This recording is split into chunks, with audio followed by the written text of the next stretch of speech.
성가대의 아름다운 찬양 감사합니다. 이 무더운 여름철에 더위와 갈증을 식혀주는 생수와 같은 그런 찬양인 줄로 믿습니다. 저희 교회 근처에 사시는 분들은 알겠지만 어제 아침 새벽 6시, 오늘 아침 새벽 6시에 이 옆에 있는 더치스 공항에서 풍선 기구를 타고 여행하는 그런 사람들이 모여서 함께 축제를 하고 어제 아침 새벽 6시 또 오늘 아침 6시에 런칭하는 그런 축제가 있었습니다. 그런데 금요일 저녁에 풍선 기구 하나가 다른 지역에서 이제 미리 저녁에 이쪽 공항으로 오다가 저희 교회 앞마당에 비상 착륙을 했습니다. 심지어 기구가 저희 교회 앞마당이에요. 우리 교회가 이렇게 넓은지 처음 알았습니다. 저쪽 구석에 앉았어요. 근데 그 옆에 나무들이 이렇게 둘러싸여 있습니다. 가서 보시면 알겠지만 어떻게 여기에 내렸나 참 신기합니다.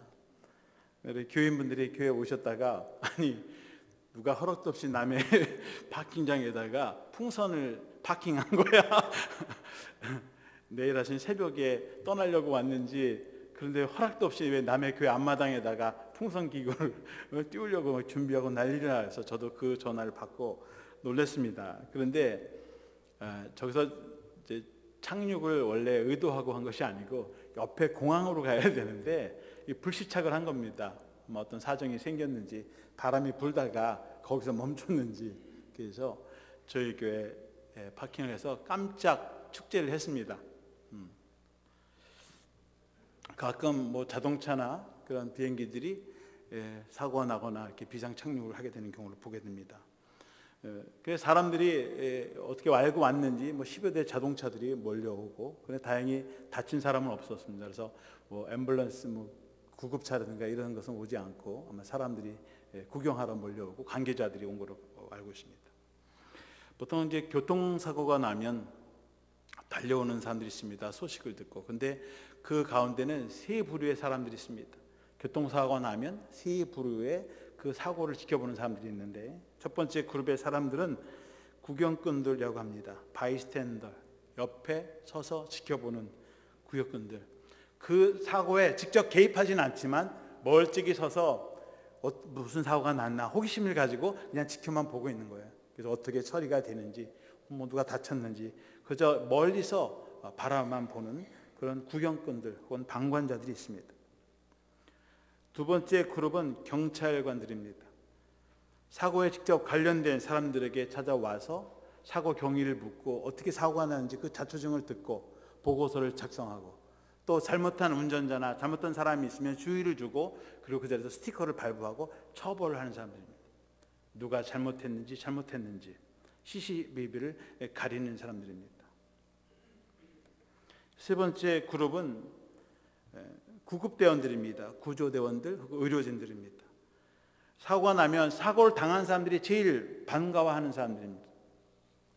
그래서 이 사람들은 누가 잘했는지 잘못했는지 따지지 않습니다.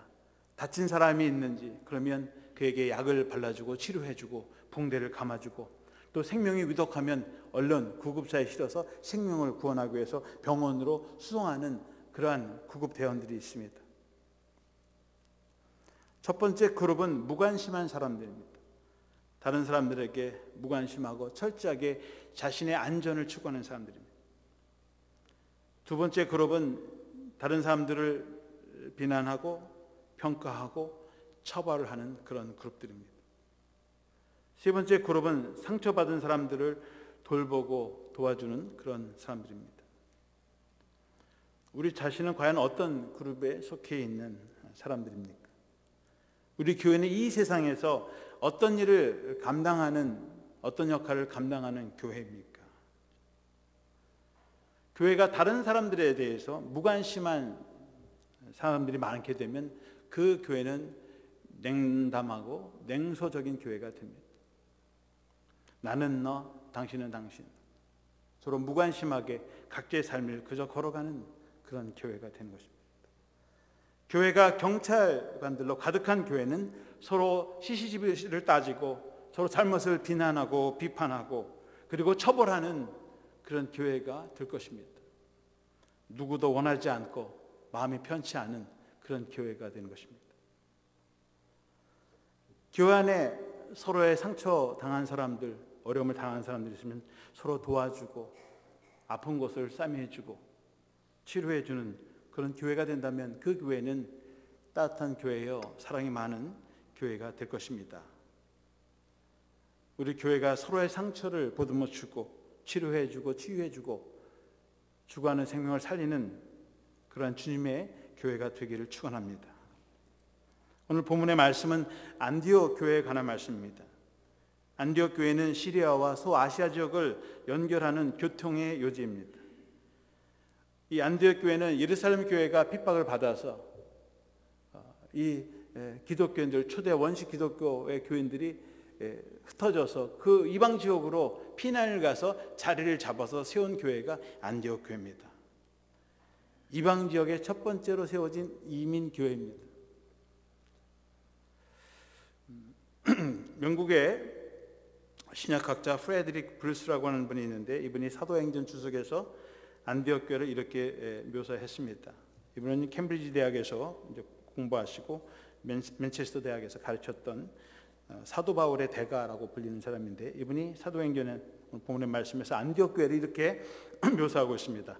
안디옥은 유대인과 이방인, 문명인과 미개인들이 서로의 어깨를 부비고 지중해 문명과 사마리아의 사막이 만나는 그런 교차로였던 국제적인 도시였다. 유대 지방에서는 너무나 커 보였던 인종적, 종교적인 격차도 이곳에서만큼은 아무도 중요하게 느끼지 않았다. 이 안디옥 교회를 여러분 지도로 보게 되면 이제 소아시아 또 지중해 연안에 있는 유럽 그리고 이 아시아 대아시아를 연결하는 그 길목에 있는 그런 위치하고 있는 국제적인 도시입니다. 그래서 다양한 인종들이 섞여서 살았고 특히 유대 지방에서 유대인들은 이방인들하고는 상종도 하지 않았는데 이 안디옥 지역에서는 인종과 상관없이 서로 교제하면서 나누는 그런 교회의 모습을 갖췄다고 하는 것입니다.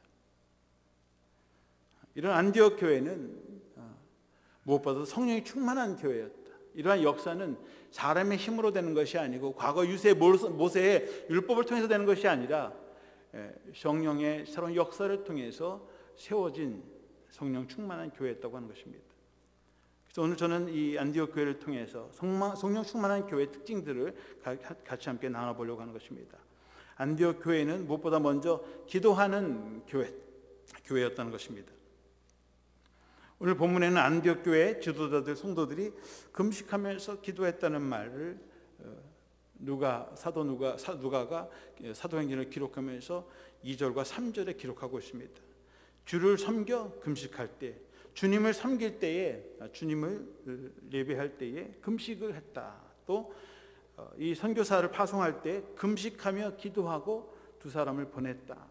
그래서 특별히 금식이라는 단어를 굉장히 강조해서 사용하고 있습니다. 그만큼 안디옥 교회 지도들과 성도들이 평상시에도 금식을 하면서 기도를 했다는 것을 우리가 잘 알 수 있습니다. 금식 기도라는 것은 말 그대로 음식을 금하면서 식사를 금하면서 하는 기도입니다.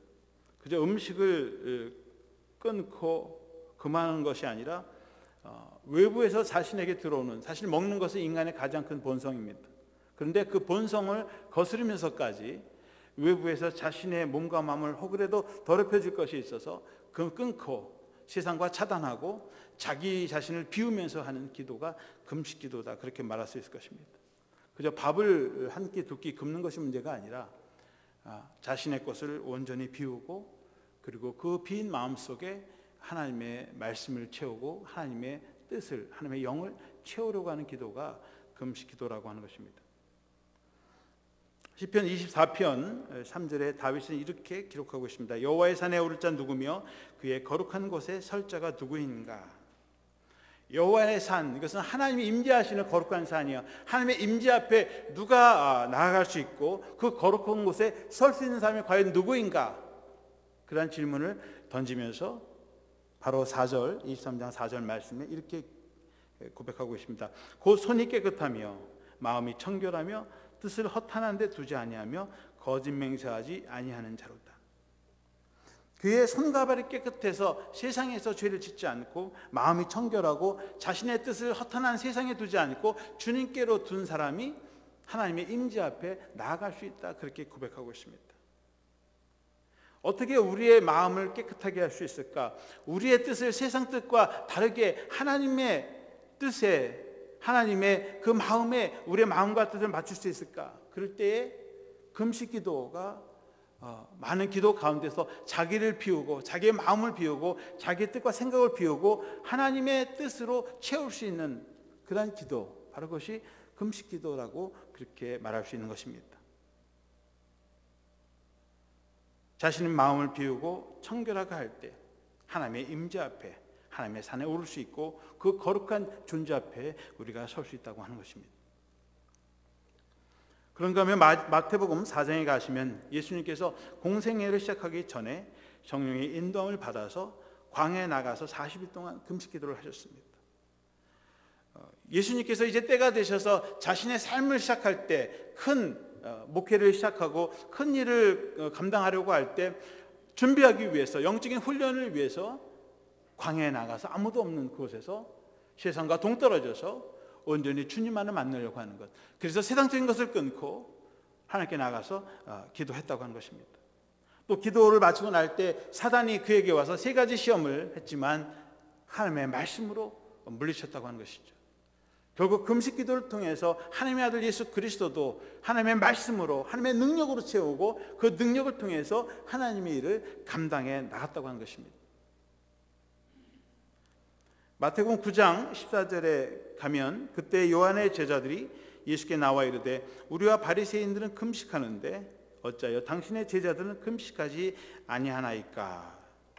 예수님께서 제자들을 부르시고 함께 이제 공생애를 시작할 때에 세례 요한의 제자들이 와서 예수님께 말합니다.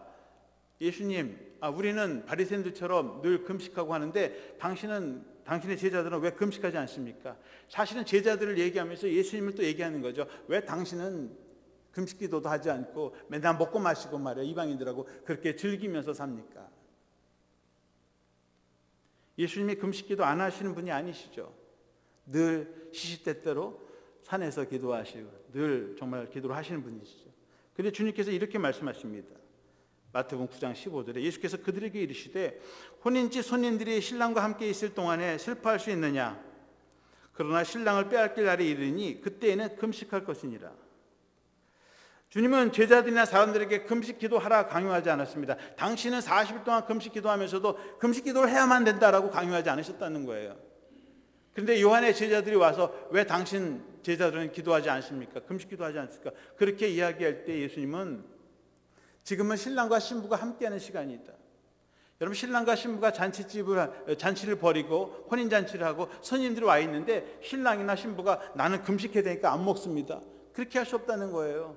먹고 마시고 잔치를 벌일 땐 함께 먹고 마시는 거예요. 그런데 신랑이 빼앗기고 슬픔을 당하고 애통하는 그 날이 올 때에 금식 기도해야 된다고 하는 거죠. 그때는 기도해야 된다고 하는 거죠. 그러니까 주님은 기도할 때에도 때와 장소를 갈 필요가 있다, 그렇게 얘기하는 거죠. 율법적으로 금식 기도해야 되니까 무조건 하는 것이 아니라 지금 내가 정말 하나님의 능력이 필요하고 하나님의 응답이 필요할 때는 식음을 전폐하더라도 하나님 앞에 나와서 기도해야 하는 때가 있다고 하는 것입니다.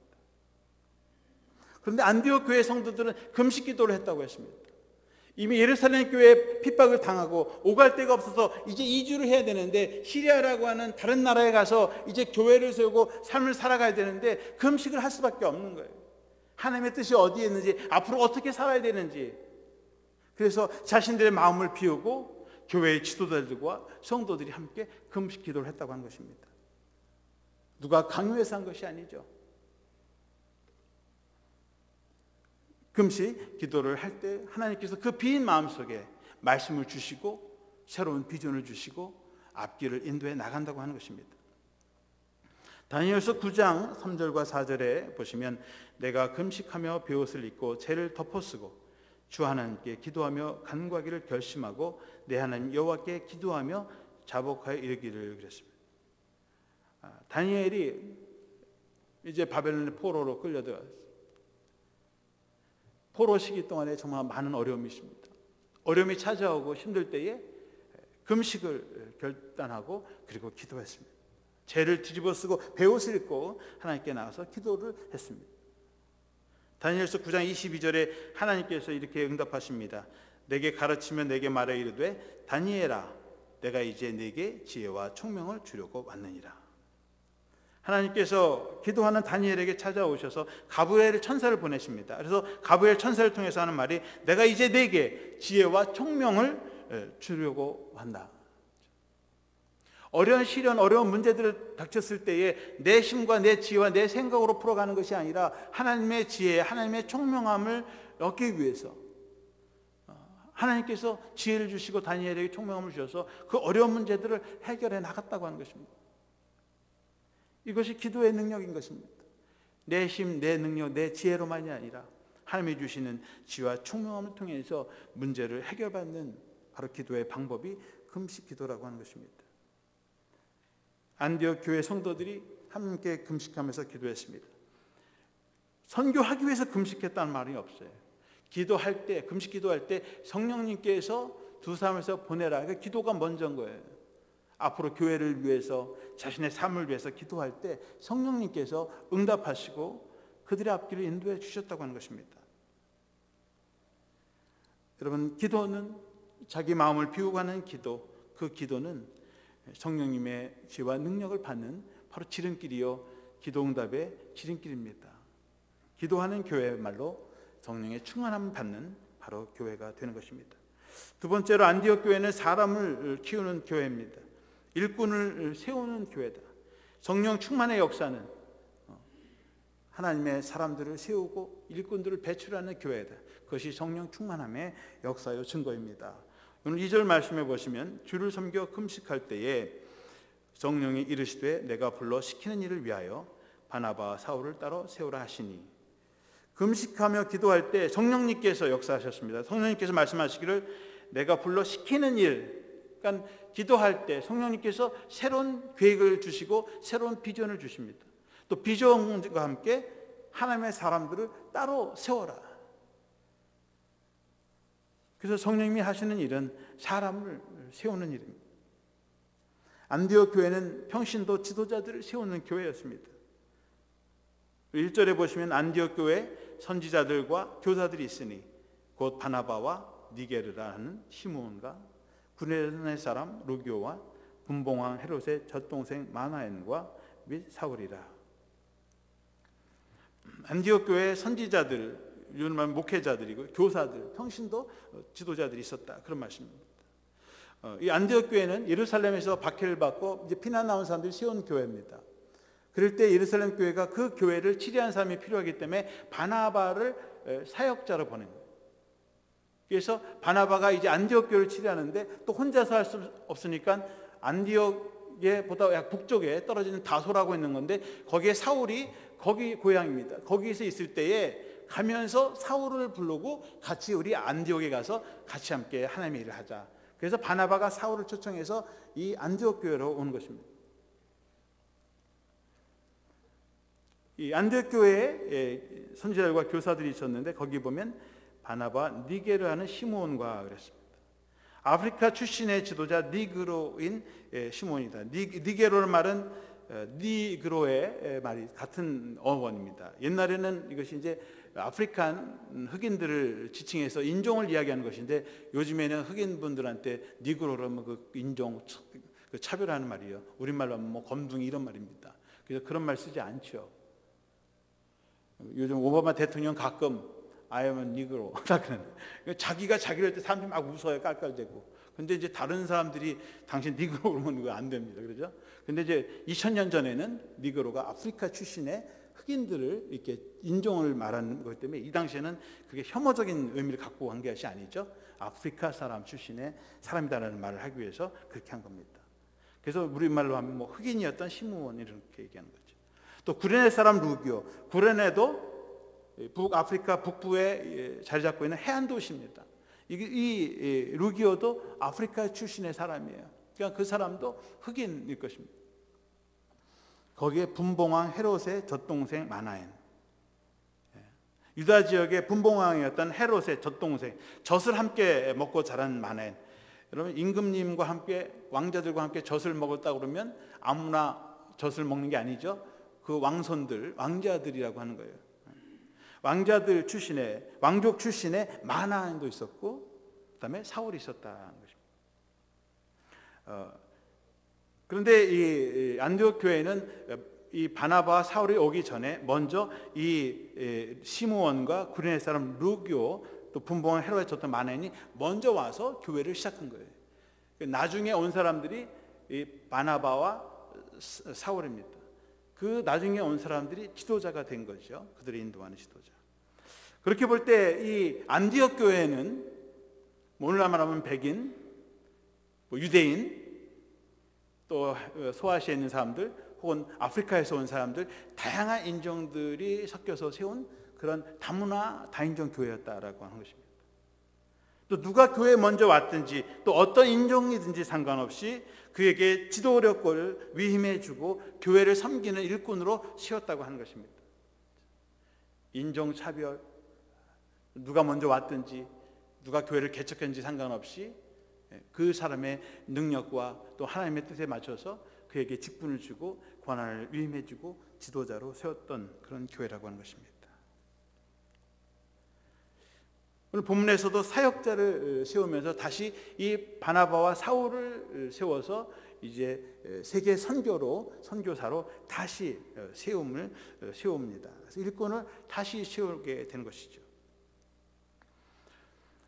사역자를 세울 때에도 이렇게 둘씩 짝을 지어서 세웠습니다. 주님께서도 그렇게 둘씩, 베드로, 안드레, 야고보, 요한 둘씩 짝을 지어서 보냈습니다. 그 이유는 꼭 두 사람만이 해라 그런 말이 아니라 함께 하나님의 일을 감당하라 그런 말씀입니다. 지도자를 세울 때는 함께 일할 수 있도록, 한 사람이 당신 혼자 하세요가 아니라 같이 일할 수 있도록 함께 동역자들을 세워서 함께 하라고 하는 것입니다.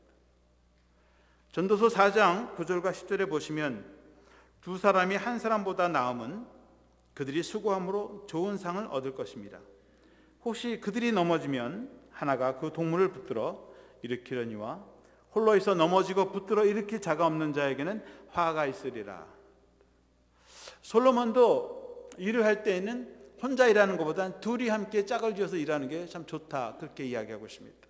한 사람이 지쳐 쓰러져 넘어지면 다른 사람이 붙잡아 줘서 다시 세워주고, 그래서 서로 협력하면서 일을 할 수 있다고 하는 것입니다. 그런데 혼자 일을 하다 보면 쓰러지고 넘어지고 상처받고 하면 가서 일으켜 세워줄 사람이 없어서 그에게 화가 된다, 이런 말씀입니다. 하나님의 일도 마찬가지입니다. 함께 협력해서 일을 하라고 하는 거예요. 혼자 하지 말라고 하는 겁니다. 쓰러지면 오히려 화가 된다, 그런 얘기입니다. 전도서 9장 12절에 보시면 한 사람이면 패하겠거니와 두 사람이면 맞설 수 있나니 세 겹줄은 쉽게 끊어지지 아니하느니라. 두 사람만 해라 그런 말씀이 아니죠. 한 사람은 쉽게 넘어지고 쓰러져서 실패할 수 있다, 가능성이 높다, 그런 얘기입니다. 두 사람이 하면 서로 맞잡아줘서 서로 세워줄 수 있다. 그래서 더 강하게 설 수 있다는 거예요. 그런데 세 사람이 일하면 이건 끊어지지 않고 견고하게 선다는 거예요. 그래서 하나님의 일은 한 사람보다는 두 사람, 두 사람보다는 세 사람. 우리가 이 다리 철교나 이런 걸 보면 이 건축학에서 삼각 구조가 가장 완벽하게 힘을 바치는 거라고 하지 않습니까? 우리가 삼총사란 말도 써요. 그러니까 일을 할 때 혼자보다는 둘이 좋고 둘이보다는 삼총사가 있는 게 좋습니다. 성부, 성자, 성령, 이 3이라는 숫자가 완전수예요. 우리가 하나님의 일을 할 때도 가급적이면 함께, 여럿이서 함께 할 때 더 견고하게 선다는 말씀입니다. 두 사람만이 좋다는 것이 아니라 함께 할 때 소위 시너지 효과가 일어난다고 하는 것입니다. 그 매년 미국에서 이 지역마다 소위 남쪽에서 마차 끌기 대회를 합니다. 마차, 말이 얼마나 큰 짐을 끌 수 있는가. 보통 우리가 이제 자동차, 배 추진력을 이야기할 때 쓰는 단위가 마력의 마력, horsepower. 말 한 마리가 끄는 힘을 가지고 그 차의 힘, 그 배의 힘 할 때 마력이라는 말을 쓰죠. horsepower입니다. 그래서 미국에서 여러 지역에서 이제 짐을 끄는 그 대회를 해요. 그게 이제 저렇게 말을 둘이 함께 끄는 경우가 있고, 한 마리씩 얼마나 짐을 끄나. 그래서 뭐 통나무 큰 거 놓고 말이요, 끌게 하죠. 근데 한 번은 이 대회를 했는데 1등 한 말이 5,000파운드를 끌었답니다. 5,000파운드. 2등 한 말이 4,000파운드를 끌었대. 이제 상을 받았는데 사람들이 실험을 해봤대요. 이제 1등은 5,000, 2등은 4,000. 그러니까 둘이 함께 짐을 끌으면 얼마까지 끌을 수 있을 것 같아요? 네? 9,000파운드, 그렇죠? 9,000파운드를 끌 수 있어요. 그런데 1등 한 말하고 2등 한 말하고 같이 끌게 했는데 얼마를 끌었냐면 12,000파운드를 끌었답니다. 얼마나 더 끄는 거예요? 3,000파운드. 3등 한 말부터는 다 3,000파운드 정도 끄는 거예요. 보통 말은. 그러니까 1마력 하면 3,000파운드를 끌을 수 있는 말인데 1등과 2등 두 마리가 끌었더니 한 마리가 끌을 수 있는 힘을 더 끌었다는 거예요. 이게 과학적인 증명이 된 겁니다. 어디선지 모르지만 새로운 힘이 나왔다는 거죠. 여러분, 성령의 역사라고 하는 것은 한 사람이 일할 때보다 두 사람이 일하면 거기에 플러스 성령님의 능력이 임하면 3,000파운드가 아니라 더 큰 힘이 발휘된다고 하는 것이죠. 그래서 예수님도 둘씩 짝을 져요.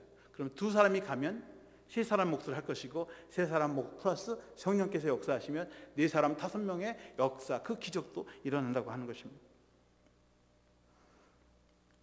이와 같이 짐승도 함께 힘을 합치면 더 큰 힘을 발휘한다. 거기다가 사람이 힘을 합치고 거기에 하나님께서 함께 하시면 놀라운 능력과 기적이 나타난다고 하는 것입니다. 이것이 성령의 충만함의 역사라고 하는 것입니다. 함께 하기 때문에 하나님도 혼자 일하시지 않으신다. 성부, 성자, 성령이 함께 일하시고 주님도 하나님이 일하시기 때문에 나도 일한다. 주님도 혼자 일하시지 않으신다. 성령님과 늘 함께 일하시고 하나님과 함께 일하신다. 그럴 때 놀라운 역사가 더 크게 일어난다고 하는 것입니다. 우리 교회가 함께 일하는 교회가 돼서 정말 성령이 충만한 교회가 되기를 바랍니다. 세 번째, 안디옥 교회는 선교하는 교회였다는 거죠. 사명이 있는 교회였다.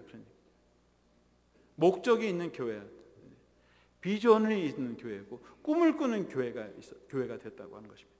자신들이 힘이 있고 능력이 있어서가 아니라 지금 자신들도 어렵고 힘든 이민생활이지만 그러나 아직도 하나님을 알지 못하고 자신들의 힘을 필요로 하는 그런 사람들에게 찾아가서 주의 복음을 전했다고 하는 것입니다. 3절 말씀해 보시면 이에 근식하며 기도하고 두 사람에게 안수하여 보내니라. 교회가 안디옥 교회가 성령의 인도함을 따라서 전도와 선교의 사역을 시작했습니다. 사도행전 1장 8절에 보시면 오직 성령이 너에게 임하시면 너희가 권능을 받고 예루살렘과 온 유대와 사마리아 땅까지 이르러 내 증인이 되리라 하시니라고 말씀하셨습니다. 주님께서 제자들에게 이제 승천하시면서 마지막 당부의 말씀이 이제 성령이 임하게 되면 권능을 받게 될 것이고 그 권능을 가지고 예루살렘부터 시작해서 유대 지역과 사마리아 지역 더 나아가서 땅끝까지 이르러서 내 증인이 되라 그렇게 말씀하셨습니다. 그렇게 본다면 성령의 역사의 그 목적은 하나님의 복음, 예수 그리스도의 복음을 증거해서 그들로 하여금 그리스도의 증인이 되게 하는 것, 바로 그것이 성령의 역사이고 성령 임재의 목적입니다. 먼저 자신이 살고 있는 예루살렘 지역으로부터 시작해서 그 지역사회, 그 주변 도시 그리고 점점 확장시켜서 땅끝까지 복음을 전하라고 하는 것입니다. 우리 교회는 이 포키시 지역을 중심으로 해서 42년 전에 이 교회, 물론 우리가 여기 있었던 것은 아닙니다만 다른 와핀저스도 있었고 지금은 포키시 지역에 와서 교회를 세우고 목회를 하고 있습니다. 남쪽으로는 우리가 포키시 지역으로, 또 서쪽의 강 건너에는 뉴버그, 오렌지 카운티, 북쪽으로는 하이드파크, 뉴폴츠, 켄싱턴, 또 동쪽으로는 포울링, 와이플랜 지역까지. 이 뉴욕의 북방 지역에 선교의 전초 기지가 돼서 이 지역 사회부터 시작해서 하나님의 복음을 증거하고 땅끝까지 주의 복음을 전하는 것, 바로 그것이 우리 교회를 세우신 주님의 뜻이고 사명인 줄로 믿습니다. 바울과 바나바가 두 사람이 성령의 인도함을 받아서 제일 먼저 간 것이 소위 구브로라고 하는 섬입니다. 이 안디옥 지역에서 가장 가까운 지역이 북쪽으로는 다소 지역이고 이제 이쪽 서쪽으로는 이제 구브로라고 하는 섬이에요.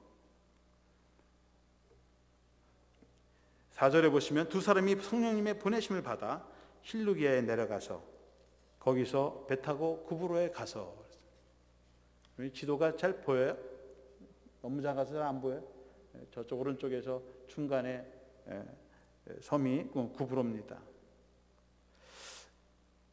바울과 바나바가 이제 배를 타고 구브로 섬에 가서 거기 살람에 이르러서 하나님의 말씀을 전했습니다. 특별히 유대인들이 사는 회당을 중심으로 해서 이제 사람들이 유대인들이 많이 모이는 동족들을 중심으로 해서 말씀을 이제 전파했습니다. 그런데 7절에 보면 그가 총독 서기오 바울과 함께 있으니 서기오 바울은 지혜 있는 사람이라 바나바와 사울을 불러 하나님의 말씀을 듣고자 하더라. 근데 그 지역을 다스리는 총독이 서기오 바울이라고 하는 파울루스라고 하는 사람입니다. 이 바울이라는 이름이 사울의 다른 이름이죠. 사실은 바울은 이 서기오 바울 이름도 바울이라고 하는 이름을 딴 거 보면 이 사람도 이스라엘 유대인이죠. 원래는 사울입니다. 그런데 바울이라고 하는 이름은 사울이라고 하는 이름의 로마식 표기예요. S자 앞에 P자를 붙이죠. 그래서 우리가 시편 하면 앞에 P자가 있으면 우리 같으면 푸삼 이렇게 읽어야 되는데 미국 사람들 쌈 그리고 P자 발음이 모음이 없기 때문에 쌈 이렇게 되는 거예요. 푸가 있어요. 사실은 피읍이 있는데 모음이 없어서 소리가 안 나고 쌈 이렇게 되는 거예요. 쌈 이렇게 나는 겁니다. 그러니까 푸시라는 단어가 있어요. 로마 히라보에. 근데 없으니까 S자를 그렇게 쓰는 거예요. 그러니까 유대인들은 사울 하지만 앞에 P자가 있으니까 로마식으로 하면 쌈이 팜이 되고 사울이 폴이 이렇게 되는 거예요. 그래서 사울이 변화된 이후에 이름을 바꾼 게 아니라 오늘 사도행전 13장에 와서 서기오 바울을 만난 이후에 사울이라는 이름이 바울로 유대인 이방인들에게 발음이 되기 때문에 자기 이름을 이때부터는 바울이라고 바꿉니다. 어떤 분들은 사울이 변화돼서 이름을 바꿔서 바울로 갔다는데 사실은 그것은 아니고 더 이방인들에게 발음하기 편하고 자연스럽게 다가갈 수 있는 이름으로 바꾼 거예요. 우리도 이렇게 미국에 살다 보면 한국 이름이 어려운 분들이 있잖아요. 그런 분들은 영어에서 좀 비슷한 이름을 바꾸거나 아니면 영어 이름으로 바꾸지 않습니까? 왜 그래요? 더 가까이 가기 위해서. 그래서 자신이 변화를 경험해서 이름을 바꾼 것이 아니라 다른 사람에게 더 가까이 친근하게 다가가기 위해서 자기 이름을 그렇게 바꾼 거예요. 이방인들에게. 그것이 진정한 변화죠. 그것도 변화죠. 나 중심적인 내 이름을 고집하는 것이 아니라 다른 사람에게 더 가까이 가기 위해서 내 이름을 바꾸는 것도 삶의 큰 변화인 것입니다. 그래서 사울도 자기 이름을 이제 바울로 이름을 바꾸고 그렇게 복음을 전도합니다. 그런데 마네라고 하는 마술사가 있어요. 매직션이 있죠. 그 마술을 하고 하는 이 마네라는 사람이 방해를 하는 거예요. 사도 바울이 이 사람 예수 믿지 못하도록 방해를 하고. 그러니까 사울이 기도합니다. 하나님 저 사람 어떻게 입을 막아주든지 어떻게 처리해 주십시오. 그랬더니 하나님께서 그의 기도를 들으시고 마네의 눈을 엘루마의 눈을 멀게 해서 그를 장님으로 만들어 버립니다. 여러분 하나님의 일을 한다고 했을 때 항상 그 길이 형통해지고 문제없이 되는 것은 아닙니다. 언제든지 방해자가 있습니다. 12절에 보면 이에 총독이 그렇게 된 것을 보고 믿으며 주의 가르치심을 놀랍게 여기니라. 총독이 하나님의 말씀을 들었는데 그거 보고 놀란 게 아니라 그 자기를 예수를 믿지 못하게 하는 엘루마의 방해 공자 그가 눈이 먼 것을 보고 오히려 놀래가지고 오히려 그 능력 앞에서 하나님을 믿게 됐다. 우리가 예상한 대로 사람이 변화되는 것도 우리 예상대로 되지 않아요. 나는 이렇게 되길 바랐는데 여기서 어떻게 돼가지고 예수를 믿고 역사가 일어나는 그게 하나님의 역사죠. 우리의 계획대로 상관없이 하나님이 그렇게 주권적으로 역사하신다고 하는 것입니다. 선교를 할 때도 적극적인 참여자가 있는가 하면 방해자가 있습니다. 또 구경꾼이 있습니다. 오늘 5절에는 이 살람이 왔을 때 마가라하고 요한을 수양원으로 둡니다. 사람이 더 필요하니까 사람을 더 세운 거겠죠. 사실은 이 마가라하고 요한은 바나바의 먼 친척과 있는 조카뻘 되는 사람입니다. 그래서 그를 수행원으로 헬퍼로 어시스턴트로 해서 그리고 함께 선교에 동참하게 했습니다. 근데 오늘 읽지 않았습니다만 13절에 가면 바울과 및 동행하는 사람들이 바보에서 배 타고 밤빌리아에 있는 버가에 이르니 요한은 그들에게서 떠나 예루살렘으로 돌아가고, 그 다음 동네 밤빌리아에 세 사람이 갔는데 버가에 이르렀을 때 이 마가라는 요한이 마음에 뭐가 문제가 생겼는지요, 그냥 선교해서 나는 안 갈래 그러고 집으로 그냥 예루살렘으로 돌아갔습니다. 근데 왜 그랬을까 보면 사실은 이 선교의 책임자는 바나바입니다. 바나바가 안디옥교의 지도자였고, 그래서 바나바를 지도자로 해서 선교 여행을 가다가 실제로 선교지에서는 이 바울의 역할이 큰 거예요. 왜냐하면 이 사람은 이미 히랍에 능통하고 히랍의 문화, 철학 이런 데 능통하고 하니까 말도 잘하고 그 지도력을 발휘하기 시작합니다. 그래서 바나바를 중심으로 했던 그 선교팀이 지도자가 바뀌면서 바울의 역할이 커지는 거예요. 그런데 이 요한은 자기 삼촌 뻘 되는 이 바나바를 지도자로서 하다 보는데 그 지도자가 바뀌어버리니까 마음이 불편해졌어요. 그래서 변절을 했습니다. 나 이런 지도자는 싫어. 그리고 예루살렘으로 돌아가게 되었습니다. 그리고 그 후에 2차 선교 여행을 갈 때 이 마가라고 하는 요한을 데려가려고 할 때 바나바, 바울이 마음이 뜻이 맞지 않았습니다. 바나바는 그래도 다시 기회를 주고 들어갑시다. 바울은 안 됩니다. 전에도 저렇게 했는데 오히려 우리에게 방해만 됩니다. 그러니 두고 갑시다. 그래서 이 마가라고 하는 요한을 때문에 두 사람의 마음이 갈라지고 결국 각자의 길을 걸어가게 됐어요. 선교에 도움을 준 것이 아니라 오히려 선교의 방해꾼이 되고요, 선교의 걸림돌이 되고 말았습니다. 여러분, 성령 충만한 교회는 누가 리더가 되느냐가 중요한 것이 아니라 성령님이 그 인도자시고 그 뜻에 맞춰서 함께 협력하는 것이 중요한 것입니다. 지도자가 누구인가, 프로그램이 무엇인가가 중요한 게 아니라 우리가 함께 힘을 맞춰서 하나님의 뜻을 이 땅에 실현하는 그 목적이 중요하다고 하는 것입니다. 누가 인도자가 되든지 누가 그 선교에 참여하든지 나는 저 사람 싫어, 나 안 갈래, 아예 저 사람 난 좋으니까 난 저 사람이 하는 일을 하고 저 사람이 하면 난 안 해. 그거는 성령의 역사가 아닌 것이죠. 여러분, 우리 믿었은 교회가 누가 지도자가 되든지 또 어떤 일을 하든지 방관자가 되지 마시고 구경꾼이 되지 마시고 또 방해자가 되지 마시고 함께 협력해서 참여자가 되셔서 하나님의 뜻을 이 땅에 실현시켜 나가는 성도님들이 되시기를 축원합니다.